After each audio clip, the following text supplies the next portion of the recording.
Hello, everyone, and welcome to Season 1, Episode 1 of the very first ever Modern Sales Pros Lightning Talk, sponsored by Salesforce. Really excited about this event format. It's something a little bit different that we're doing. We're pulling together some of the greatest minds in the modern sales pros community, and we're going to be chatting for about 20 minutes today about a topic area. Everything that we're talking about in Season 1 is about the rise of revenue operations, or the rise of RevOps. And today, we're going to be diving into just RevOps, what it is, where it came from, and how it got there. Today's program is hosted by the team at Modern Sales Pros. Our mission is to help all of our community members answer questions that otherwise struggle to solve on their own. We do that through bringing great speakers together like Venki, who's going to introduce himself in a second, and also through great content programs like what we have today. In July, we have a 3-day virtual Revenue Excellence Summit. During this summit, we're going to be talking all things about how the go-to-market and the revenue disciplines need to evolve and adapt to enter a new normal, a next normal, a post-pandemic world. We're going to be talking a lot about how an organization transforms from function out to customer in. Really exciting chance, and you'll all be invited to join afterwards if you haven't already registered. But today, our first episode of Lightning Talks, talking about the rise of RevOps. I'm really excited to be joined by a longtime Modern Sales Pros member, one of our top contributors, Venki. Venki, I'm going to give you a few seconds just to introduce yourself, and then we can jump into talking about what the heck RevOps is and how we got here. Absolutely. Thank you, Richard. Hey, everybody. Hello and happy Tuesday. Very excited to be a part of this conversation with Richard and really speak with all of you guys about all things RevOps. A little bit about myself. I currently work at Facebook. I do analytics and business planning as part of the broader RevOps, or what we call as business planning ops at Facebook. I've been with the company since December of 2019, so a little over 1.5 years. I spent about 5+ years at Salesforce doing sales and go-to-market strategy as part of the sales ops org at Salesforce, which is how RevOps is addressed as at Salesforce. So I've seen how RevOps in general as a domain has evolved at Salesforce, and how different it is from a company like Facebook, which is very advertisement driven versus enterprise SaaS. So very excited to speak on this topic. Awesome. And Venki, we're real excited to have you here. And for our audience members, this is meant to be interactive. Venki and I have a few conversation points that we're going to chat about. The chat panel is open. Hop in with any commentary that you have. You can use the Q&A panel to ask questions. But Venki and I are going to talk for a while. If you have questions, disagree, you want to make a counterpoint, please go ahead. This is meant to be super interactive. And as I mentioned, this is the first time, or first season, first episode of the Lightning Talks, and we're real excited to have Venki here. So with that, let's jump into it a little bit then, Venki. So what was RevOps before it was called RevOps? Because I feel like we've been doing this stuff for a little while. Yeah, we've been doing this for a little while, and it's been spoken more often than it used to be, earlier. However, I would still say that it's a little bit nascent today in terms of its understanding and in terms of its evolution. So what RevOps used to be a few years ago was basically siloed ops, as I call. There used to be focus on marketing, there used to be focus on sales, there used to be focus on customer success, and each of these are revenue generating business streams for, let's say, a specific organization. And each of these streams had an ops counterpart or an ops team, and that's literally what RevOps used to be. So you could look at RevOps as fairly decentralized in its capability of whether you call strategy, whether you call programs, whether you look at enablement, whether you look at analytics. Everything was so decentralized, so siloed across all of these different business generating streams. There was not a common notion of RevOps. It was basically support teams to these frontline teams, and that's it. And the support team used to do everything that equipped the frontline teams to go and do their job on a day-to-day basis. So literally, that's how RevOps used to be. Now we are realizing there is so much need to consolidate common focus across these different teams, the need for having a CRM in the first place, the need for having unified data in the first place, the need for having streamlined processes in the first place. One classic example is, how do you build that end-to-end funnel of really understanding what your marketing efforts generate in terms of leads? How do you connect that with prioritizing a target client list for sales? How do you look at allocating the right sales reps? How do you look at then overlaying your customer success reps? That never used to happen. Now the RevOps teams do that. And that's why you are talking about a much more centralized function as such, that ties these different threads together. So how RevOps used to be very siloed, how RevOps is today fairly centralized and in the right path of evolution. I think that's pretty aspirational. I love the evolution, and I think a lot of folks on the call today are like, yeah, I think that's where we want to get to, but it's still pretty dang siloed. When you siloed still. When you think about what RevOps means today, right? You talked a little bit about the evolution. When you think about what it means today, in its purest form, what does it look like, and kind of where's this discipline heading? Right, you gave us a good history on it, but where do you see the discipline or the group kind of evolving to and going? I think it's getting increasingly mainstream in every organization.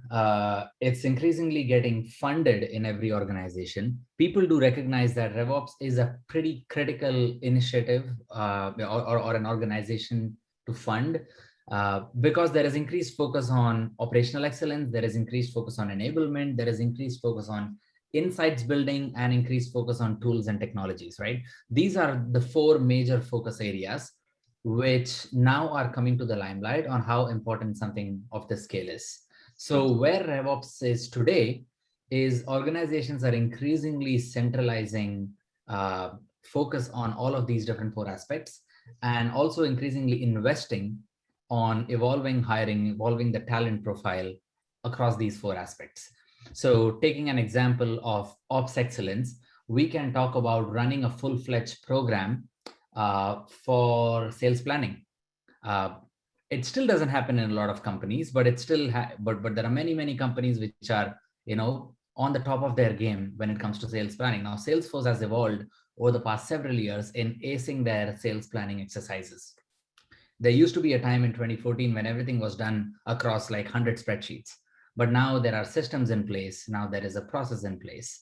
Now there is a way to apply rigor to match an account executive to an account, and really making sure that that account executive will stick and it's the right person to talk to that customer, which includes a lot of effort on rigor, a lot of effort on tooling, a lot of effort on communications. And that's really where RevOps is heading today, which is really centralizing that those four aspects. It's interesting. We have our first question in the chat panel, and folks, please keep these coming. Larry asks, RevOps versus sales ops. Is it different? Is it an evolution of language? Is this just a sales ops guy or gal that we needed to promote? So I said, oh, it's like the CRO. It's a revenue, sure, instead of sales. Is it fundamentally different? And if so, how? I would say sales ops is a part of RevOps. RevOps is this blanket ops function. So sales is just one piece of it, but you also have supporting sales organizations. You have solution engineering, you have partners, you have agencies, depending on what business model you are talking about. But you also have marketing. So RevOps basically encompasses all of that stuff.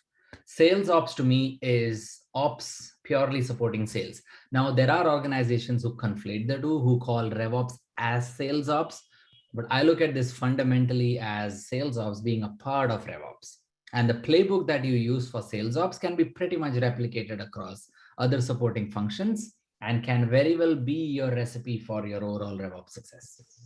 Yeah, I think that's an interesting one too. Maybe 3 or 4 years ago, it felt like RevOps and sales ops were used interchangeably, but it does feel like the discipline is, and Venki, do you agree with that? It feels like the discipline's come into its own in the past. It feels like 4 or 5 years.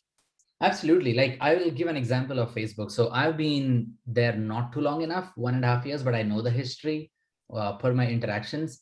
A model like advertising, specifically when you talk about B2B, you're talking about a company like Facebook selling ads products to advertisers. So it's a business to business model when you talk about the primary revenue generating, channel. There used to be a time where only frontline sales reps used to go and talk to advertisers and pitch in a product and used to be like jack of all trades sort of role.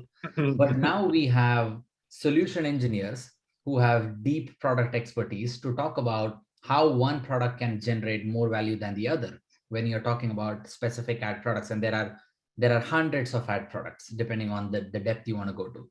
Now we also have a partnerships model, which is there are partners whom we work with who sell these products. We have agencies who pitch these products to advertisers. So as the business model proliferates, your need for ops functions also proliferates. So now we have multiple ops functions within Facebook, and we call that as business planning and ops. And we no longer use the notion of sales ops. Sales ops is restricted to our enterprise and small business customers who are purely sales driven, but there is a whole world outside of that, which is also a part of RevOps. So that's how I see the distinction with an example. I think, and I think that's the other part too, is the go-to-market org evolves. What RevOps, the big problems that they solve probably evolve as well. A bunch of questions in the chat panel. This is awesome, folks. Yeah.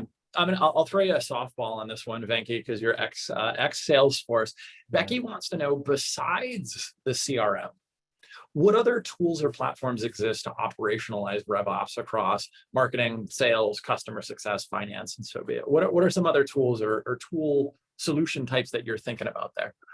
There are multiple solution types. So I look at CRM as primarily that transactional platform for the most part that sales really, really cares about. But CRM also helps you do a whole bunch of other things. But when I look at things outside of CRM, I look at tools such as sales planning tools, which is very important, like territory allocation tools. Like for example, think Anaplan, quota and capacity planning tools, which is very, very important.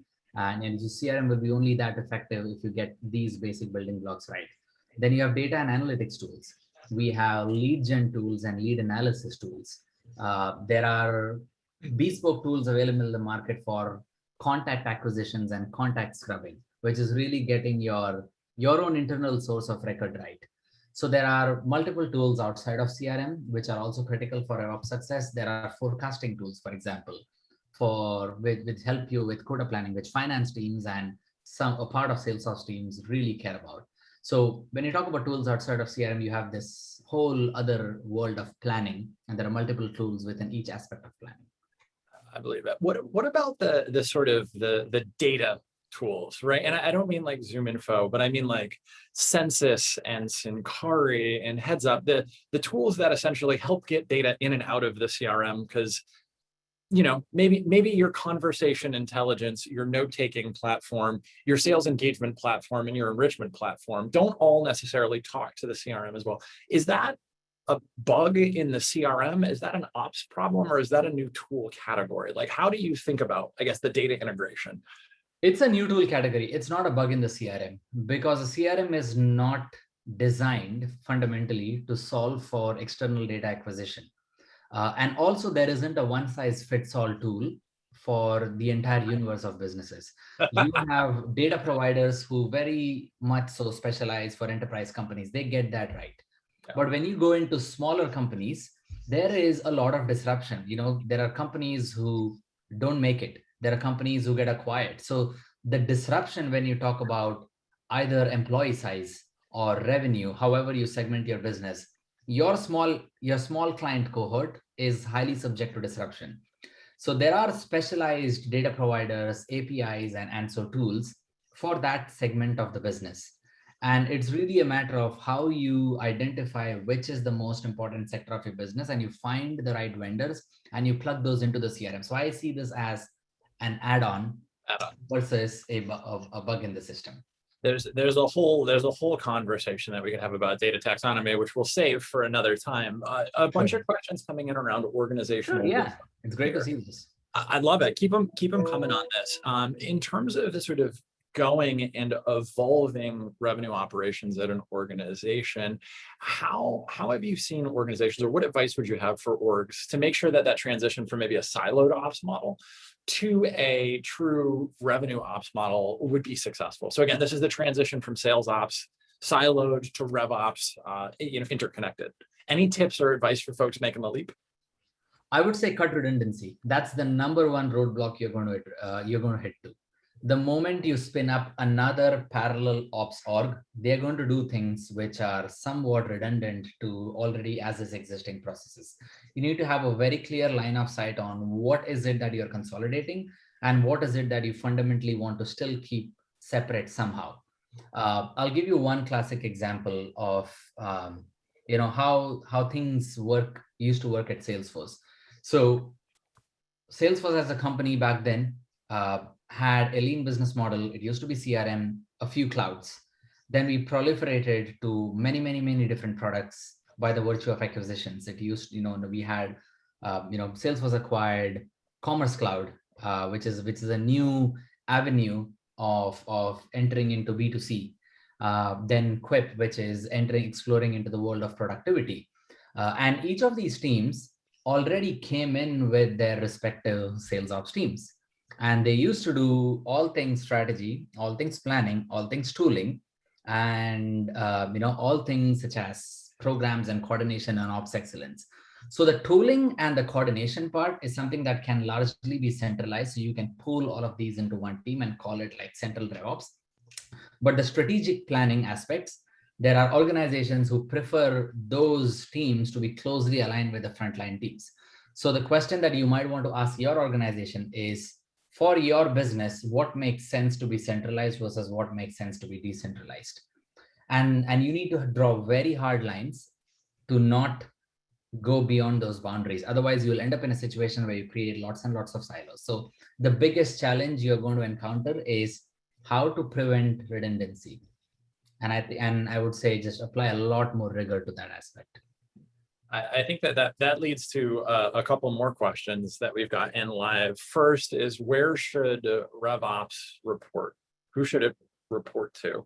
And then the second, and this is again a question from Larry, is there a world where there's a chief revenue operations officer, CROO? Where does it report up though, Venki? How have you seen it be set up successfully? Typically, it rolls to the COO org. At the very highest level, it rolls to the COO org. At Facebook, it rolls to Cheryl for the most part, the ad side of the house. Even at Salesforce, it did roll to then, like when I used to work for Salesforce, it used to roll to Keith Block, who used to be the COO back then. So it almost rolls to the CEO, and organizations may have another CRO who then report to the COO, but it's typically the COO org that it reports to. The chief revenue ops officer is a very interesting notion. I have never come across that, quite honestly. I also do think, I'm not sure how much sense that would make, especially because a COO's expanse is also covering the frontline revenue generating business areas that these ops teams support. So if you are at an exec level, if you disconnect the two and have very different leaders managing the two, then you end up in a situation where what you plan for is very different from the actual selling motion of the teams who then are part of the COO org. So it might make sense to have a double click into the COO org and then maybe have a head of sales, a head of marketing, and a CROO. That would make sense. But like these guys reporting to the CEO directly probably may not make sense. I mean, again, that's just my perspective, could be off here. Yeah, I think it depends a little bit too. I think we've seen, and Larry points this out, right? The CRO skill set in the next 5 years looks and feels like it's got a lot of operational components to it. It's not just a VP of sales that got promoted. The next generation of CRO is probably just as likely to come out of an operations org as somebody who maybe carried a bag at one point. We actually had a conversation late last year about this with a few CROs about what the role evolves to. And Larry, you're spot on there. One other thing I'll shine some light on here, just as a not a counterpoint to what Venki said, but just another interesting organization structure. If you look at HubSpot, their head of their sales organization, their revenue operations organization, and their customer success organization are all executive vice president level, and they all roll to a chief customer officer. So there's no, and I'm saying that not to say that Venki's right or wrong, but there's no one right way to solve for this. This is not, we're in the second inning of probably an extra innings baseball game, because there is a very large disconnect between what this role means at different organizations here. A bunch, oh geez, so many more questions coming. This is great, excellent. I am glad everybody had their coffee today. I think that if we take a look at, so let's see here, transitioning, we hit on the transitioning one. Oh, let's see, we hit on the tooling one, hit on who reported into software. I see an interesting one on people management, which is really, really critical. Yeah, let's jump into it there. Where is it? It's from Rajesh. A large part of RevOps is yeah. There it is. Yep. Yeah. So I can help address that question. People management is not important just when you set up, it's important throughout. It's an area that will constantly come up and pose itself as a challenge. And this is also partly related to what I was referring to as redundancy. When you have different teams spin up different pieces of work, each team politically might have an agenda to showcase, how critical their piece of work is. They'll come up with their level of innovation. And if you might want to talk about a way to consolidate some of this, then you are treading pretty political scenarios where you might want to have conversations with people around, hey, this is what the next step of RevOps looks like. This is why we need to transition all of these into, under one leader's purview. So it can get really, really hairy when you talk about those conversations. But having said that, there are issues with respect to agreements. There are issues with respect to streamlined data. Yeah. Again, I'll give you one living example of Facebook. Very, very large scale business with a wide level of cross-functional stakeholders that we cater to. A very complicated business model. And each different team has a very specific ask when they look at data. When you talk about having a goal for our frontline teams to sell a specific product, those goals look very different for how sales looks at it, how our partners look at it, how our solution engineering teams look at it. And if you want each of these goals to talk to each other, to come up with a common strategy, you will end up in a lot of disagreements. You could end up in a lot of very different data asks. And the insights are also very different. Like for sales, something might be very, very meaningful, but that might make no sense for Solid. So you will come across these problems, and it's constant. And it is only going to grow as your organization grows, because there are more and more unknowns that you will uncover with scale. It also feels like part of it, to that people management point, it does feel like an important characteristic for RevOps hire would be the ability to influence without authority. Right. Much like a product manager doesn't necessarily have the engineers working for them, but the product manager needs to rally the engineers around building a particular scenario or unlocking a particular outcome, especially to that cross-functionalness, because you'll never have one, I would imagine in a big organization, even Venki, you don't have 300 deputies to talk to all of the different stakeholders. You've got to scale very efficiently there. Absolutely. And I think a people manager's focus should be more on projecting the how, projecting the insights, and really driving influence in the organization, while also making sure guiding the team on what good looks like. There are aspects that can be repeatable as a playbook across different teams, which you can definitely use as a people manager to bring in excellence to your teams. But more important is, how do you take a specific decision and really enroll the audience across different stakeholders? That should be the people manager's focus. It's a tricky one, but certainly, and Venki, I want to get to this last point, and then we'll take a few more questions if we have it. We're talking about the rise of RevOps. This is emerging for so many. I want to hit that last question that we have here, this last bullet point. What, in your opinion, what makes a great RevOps? Not a good one, a great one, other than hiring Venki, which he's not looking for a job, but other than hiring Venki or cloning him, what makes a great RevOps hire? And what should we look for if we're hiring somebody into a revenue operations role? Yeah.